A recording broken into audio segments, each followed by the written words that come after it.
El pasado mes de abril, 2 expertos en blindaje electoral hicieron una contundente denuncia sobre fraude en las elecciones al Congreso que se basaba en hallazgos como alteraciones y enmendaduras de las actas E14 y E24. Tales hechos irregulares, según los expertos, terminaron beneficiando a este hombre, Leonfredy Muñoz Lopera, al sumarle votos que no habría obtenido y que hoy lo elevan a la categoría de representante electo a la Cámara por el partido Alianza Verde en Antioquia. La denuncia habría quedado en una sola emisión si no me hubiese percatado de este trino hecho por el exfutbolista John Jairo Treyes, en el que recogía información de un portal que replicaba la denuncia que habíamos hecho sobre el supuesto fraude electoral. El veterano deportista pedía a la representante a la Cámara por el partido Alianza Verde, Angélica Lozano, que denunciara los supuestos fraudes de su colega electo Leonfredy Muñoz Lopera. Angélica Lozano C. habla de una campaña anticorrupción. Seguramente será usted misma quien denuncie el prontuario de su amigo Leonfredy M. En periodismo, Dios está en los detalles. De inmediato, pude establecer que detrás del trino de JJ Treyes se escondía una historia tan o mucho más espeluznante que el fraude electoral. Decidí viajar a Medellín, donde la denuncia tomó un aire inesperado. El pasado 6 de mayo, el Atlético Nacional y sus fanáticos celebraron con un homenaje a John Jairo Treyes los 30 años del campeonato en la Copa Libertadores de América. ¡Vamos todos juntos, la hinchada y los jugadores! Allí, entre los festejos con la hinchada, el exfutbolista estuvo acompañado de este hombre, Jesús Adán Sánchez Ramírez, un amigo de juventud y quien, según me explicó el exdelantero del Atlético Nacional, era víctima de unos hechos que implicaban al representante a la Cámara electo Leonfredy Muñoz Lopera. El profesor de Filosofía, Arte y Religión Jesús Adán Sánchez decidió contar su historia, que comenzó en 2013 en el municipio de Bello, Antioquia, donde aún tiene una casa construida sobre unos terrenos que heredó de su hijastro.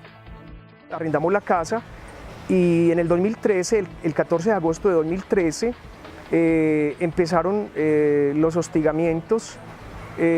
Desplazaron a los inquilinos que yo tenía inicialmente, intimidando a la fuerza, una zozobra permanente de esta familia hasta que ya no soportó y se tuvieron que ir. En medio de una situación de estas, yo llegué a la casa, quise saber qué era lo que estaba pasando y me abordaron 2 personas, y uno de ellos se identificó, Luis Fernando Díaz Gómez, alias Matías. Se identificó como un miembro de los Pachelli y que él venía a hacer una vuelta, que yo tenía que entregar esa casa, que esa casa no era mía, que él venía de parte del dueño de la inmobiliaria. La inmobiliaria es Servicios y Arrendamientos Quitasol. Asustado, denuncia ante la Fiscalía de Bello tales amenazas. Con sorpresa, días después, el profesor Jesús Adán Sánchez descubriría que tales hostigamientos podrían estar ligados a este hombre, en ese momento concejal de Bello, quien lo buscaría para hacer una inesperada propuesta. Estaba haciendo unas diligencias médicas de mi hija, que esos días había sido diagnosticada, estaba enferma de cáncer, padeciendo leucemia linfoide aguda, y una de las coordinadoras, una persona de nombre Claudia Londoño, me buscaba insistentemente. Yo no sabía por qué me buscaba, me mandaba razones con el niño de que ella necesitaba hablar conmigo y me dijo que ella conocía una situación que yo estaba viviendo, que tenía un serio problema, que ella se había enterado y que ella y Leo me iban a ayudar, que Leo era una persona muy prestante en el municipio de Bello, que él era concejal. Leo, de quien me estaba hablando Claudia Londoño, mi compañera, era Leonfredy Muñoz Lopera. Me entrevisté con él, él me ofreció pues resolverme la situación, pero que tenía que abortar la idea de estar en mi casa porque en Bello las bandas eran muy peligrosas y que él se encargaba de hablar con los muchachos, que él conocía pues cómo se maneja la situación allá, que él vivía con escoltas porque allá era muy peligroso. Él me dijo que él era el dueño de la inmobiliaria, que él era el dueño y que se había traído a sus hermanos, que había puesto esa inmobiliaria para que sus hermanos la administraran. La inmobiliaria es Servicios y Arrendamientos Quitasol. Justamente la misma inmobiliaria que durante el mes siguiente ofreció en venta su casa en una página de Facebook por 140 millones de pesos. El hermano de Leonfredy, Libardo Muñoz, y el abogado en varias ocasiones se pusieron en contacto conmigo, iban frecuentemente a intimidarnos. A mi esposa, Libardo Muñoz, la ultrajó, que porque no abandonábamos la casa. Pero lo peor estaba por ocurrir. El profesor y su familia abandonan de nuevo la casa y se mudan a Copacabana, convirtiéndose así en víctimas de desplazamiento intraurbano, como consta en esta resolución de la Unidad para Atención y Reparación de las Víctimas. El 5 de mayo de 2017, Jesús Adán Sánchez es atacado por dos hombres en la entrada de su institución educativa en el municipio de Caldas, cerca de Medellín. Cuando ellos me violentaron, que pretendían llevarme a la fuerza en un vehículo, yo forcejeé con ellos. Ellos me golpearon porque decían que venían de parte de un exconcejal de Bello, León Freddy Muñoz Lopera, que yo ya tenía un asunto pendiente con él, que tenía que entregar las llaves de mi casa. Los atacantes, como consta en esta sentencia, fueron condenados. En sus declaraciones, durante el juicio, confesaron que habían sido enviados por alguien cuyo nombre ya conocía muy bien el profesor atacado.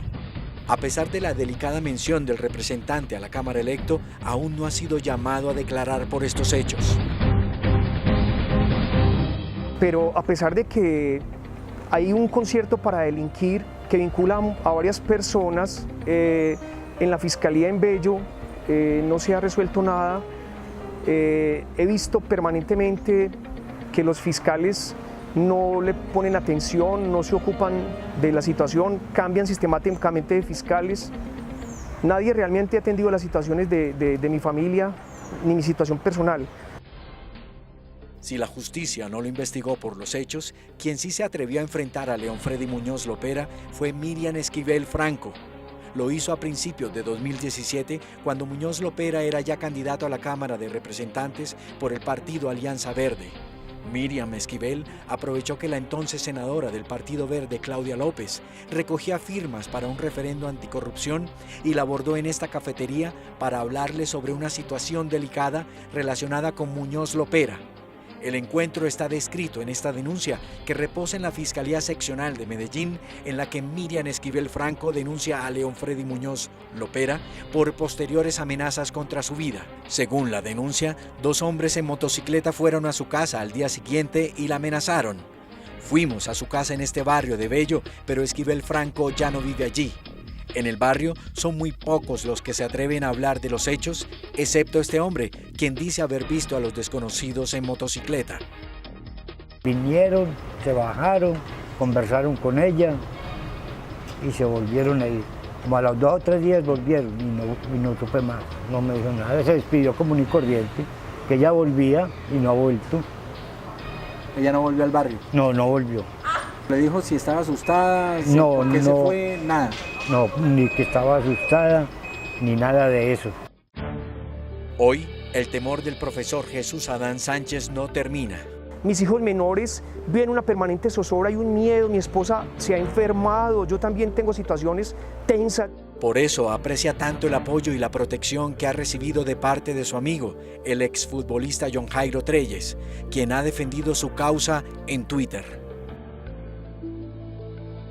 En vista de que la justicia no era mucho lo que podía hacer, uno sale en vista de ayuda hacia un amigo. Pienso que es lo más correcto, es lo mínimo que puede hacer uno como ser humano en un país donde la justicia no es tan equitativa para algunos, ¿no? Y él toma esta situación como suya y me llama pues para que nos pongamos al frente y lidera pues este proceso para que desde los medios se busque una intervención más ligera que lo que la justicia inobservante o que dilata los procesos no puede hacer.